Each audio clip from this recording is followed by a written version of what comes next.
In general, I think that there's plenty for Drake Maye to be able to look at this year and feel good about, and plenty of him to look at and say, I've definitely got to get better at this, this, and this if I want to take that next step and be the franchise quarterback here in New England. And the team has to help him, too. I'm not saying it's all on him, and that he should be the only guy that is anyone expects anything of next year. That's not where I'm going with this, but I do think that there are certain areas of his game that he very much looked like a rookie this year. You know, there's a few areas where I think he's capable, I hope anyway, of getting out of that and being able to evolve and progress as an NFL QB. But I think all the people who were early on in the year, before he even set foot on the field, who were convinced he was going to be the franchise, that he was going to be the guy, they all still believe that.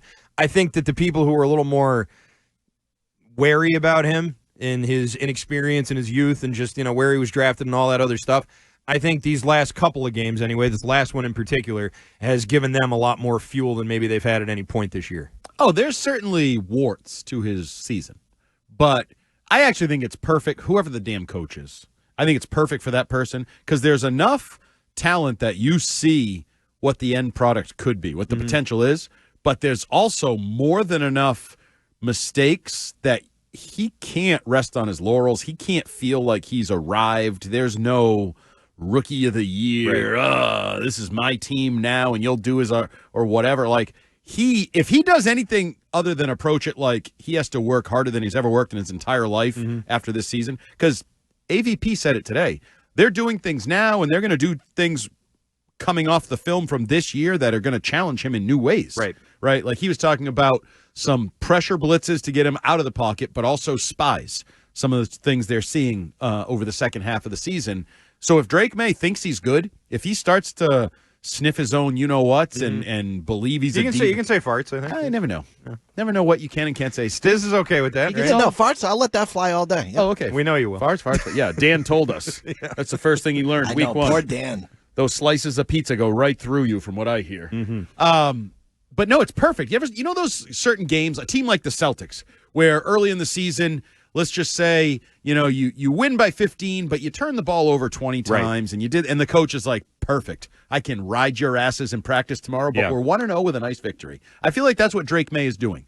He's 1-0 with a nice victory with plenty of warts so the coach can ride his ass. Yeah, I guess. I mean, I think the Celtics are a great team. He's a great quarterback. He's a great quarterback. Well, he's going to be a great quarterback. I think someday he could be a great quarterback. I don't think he is right now. I think right now he is a good quarterback with a lot of potential.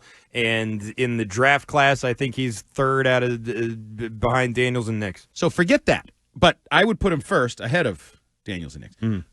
Even though statistically he's very far behind. Stats are for losers. Bill said that once. Right. So what are you basing it off of then? Vibes? Eyeball test, baby. What eyeball test? What eyeball test has he passed that Nix hasn't?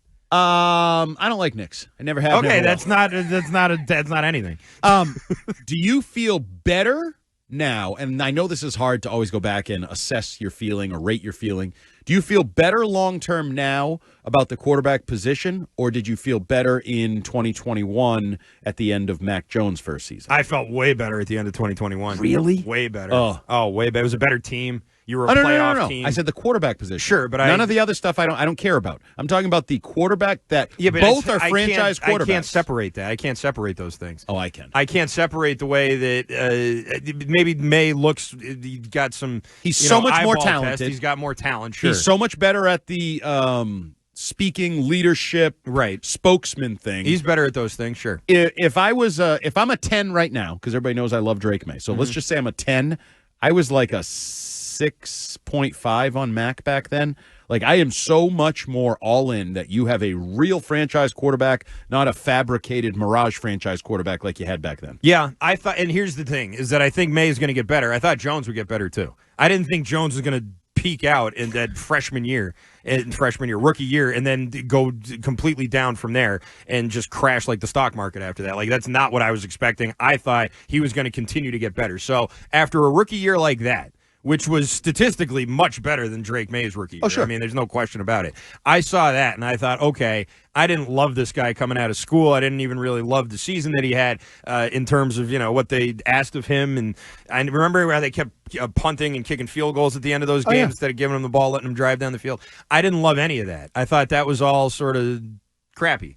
But in general, with him in that season, where the team was and what it seemed like they were on course to be back doing, I mean, it's hard to separate that from where they are now and what it looks like they're doing now. And the quarterback was a part of that. I mean, he was a rookie quarterback who had a great season, a great rookie season for a rookie quarterback, and was presumably going to get better. So I felt better then. Yeah, I thought he was going to get marginally better. You're right. I always think everybody's going to get better with experience and reps. But I thought then Bill was going to prove that famous point where somebody said, give me the 15th best quarterback in the game and I'll win a Super Bowl. I thought he was going to be able to prove that with a very mediocre but capable quarterback. Now I feel like you have the guy to compete with the teams that are built around quarterbacks, the teams that are the Bengals, the Bills, the Chiefs, this modern style.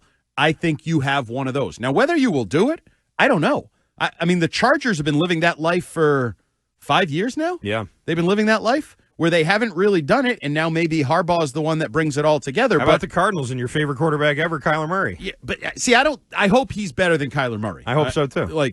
But I hope he's better than Herbert. Me too. Yeah. But my point is, just because you think and you may even be right in the talent evaluation, doesn't mean it's the fast track to AFC title games, division titles, Super Bowls. As Ross Tucker said, you missed Ross Tucker, by the way, on Monday.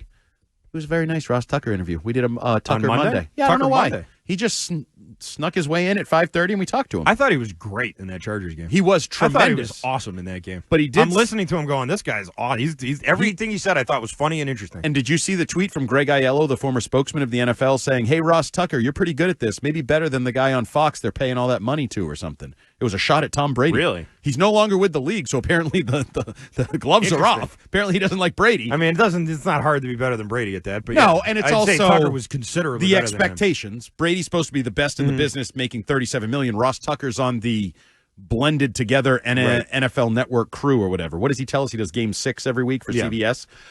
He's on the taxi squad. He took a lot of flack from Chargers fans, he said, on social media because he said, now Herbert just needs to prove he can actually win a playoff game. And it's true. Yeah, right. Like, why would he take any heat for that? You shouldn't, but Chargers fans are apparently sensitive like Patriots fans. But I know there were Chargers fans. Oh, my point is you can have the quarterback, and it doesn't mean you're going to win playoff games or anything like that. But I feel twice as good about the Patriots and the quarterback position now as I did at the end of Mac Jones' rookie year. Okay, fair enough. You got the man. Yeah. You got dumb man. Not the man. You got dumb man. You have a guy who I think has a lot of potential. I agree with that. I thought that about Mac Jones too, so it's hard for me to really get there and say it. I think that May looks like he could be a better player, and he probably will be a better player. Let's hope he's a better player.